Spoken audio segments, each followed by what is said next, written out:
કમલેશ મીરાણીએ જણાવ્યું, ભારતીય જનતા પાર્ટી જંગી લીડથી વિજેતા બનશે. ગામડાઓમાં અભૂતપૂર્વ સમર્થન મળશે. ભાજપ કોઈ ચૂંટણીલક્ષી પાર્ટી નથી. અમારી પાસે કાર્યક્રમનું સંગઠન છે. પી સમિતિથી લઈ જિલ્લા સમિતિ સુધી અમારું સંગઠન છે. વિસાવદરનો વિકાસ ઝડપથી થશે. આ પાર્ટીનું કોઈ અસ્તિત્વ નથી. એના કોઈ જવાબ આપવાનું જરૂરી નથી.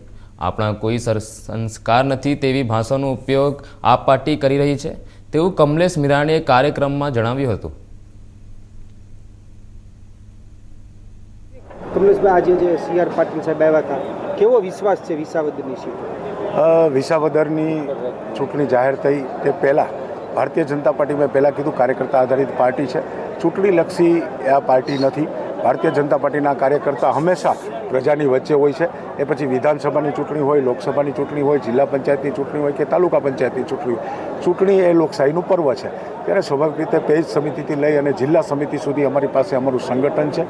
સંગઠન થકી એ અમે પ્રજાના કામો કરેલા છે. પ્રજાને જે અમારા ગામમાં જે રીતે અમને આવકાર મળી રહ્યો છે, પ્રજાનો પ્રેમ મળી રહ્યો છે, એ ઉપરથી અવશ્ય લાગે છે કે કિરીટ પટેલ ખૂબ સારા માર્જિનથી એ વિસાવદરમાં જીતવાના છે. અને વિસાવદરનો વિકાસ છેલ્લા જે 13 વર્ષથી એક ધીમી ગતિથી ચાલી રહ્યો હતો. ભારતીય જનતા પાર્ટીની સરકાર છે, ભૂપેન્દ્રભાઈ પટેલનું નેતૃત્વ છે અને પ્રજાનો પ્રતિનિધિ એ ભારતીય જનતા પાર્ટીનો હોય તો જે વચ્ચેની કડી એક ખૂટતી હતી, એ કડી આ વખતે વિસાવદરની પ્રજા એ અમને આપવાની છે અને કિરીટ પટેલ જીતવાના છે. ખાસ કરીને આપ પાર્ટીના જે આક્ષેપો છે, સહકારી મંડળીના કૌભાંડ આ છે તે એના કોઈ જવાબ આપવા માટે આમ આદમી પાર્ટી એનું કોઈ અસ્તિત્વ ગુજરાતમાં નથી. તમે જોયું કે 136 બેઠક ઉપર એને ડિપોઝિટ 2022માં હતી. ક્યારેય પ્રજાની વચ્ચે નથી ને માત્ર ચૂંટણીલક્ષી એ લોકો આવ્યા છે અને ચૂંટણીલક્ષી એલફેલ ભાષા જે આપણા સંસ્કાર નથી એ ભાષામાં વાત કરી રહ્યા છે. એટલે એને કોઈ જવાબ આપવાનો ન હોય. રાત્રે જે ઘટના બની છે એમાં આક્ષેપ કરવામાં આવ્યો છે કે મેં તમને વાત કરીને એનો કોઈ જવાબ જ આપવાનો ન હોય. જેને પોતાને બોલવાની ભાન નથી, કોની સામે શું બોલે છે. ભારતીય જનતા પાર્ટીના એક આગેવાને પણ ક્યાંય આવું એક કોઈ પણ નિવેદન કર્યું નથી.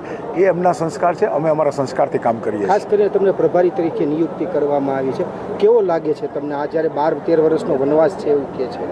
મેં વાત કરીને કે ભારતીય જનતા પાર્ટી ચૂંટણી હંમેશા માઇક્રો પ્લાનિંગથી જીતાતી હોય છે અને એ માઇક્રો પ્લાનિંગ છે એ સંપૂર્ણપણે થયું છે.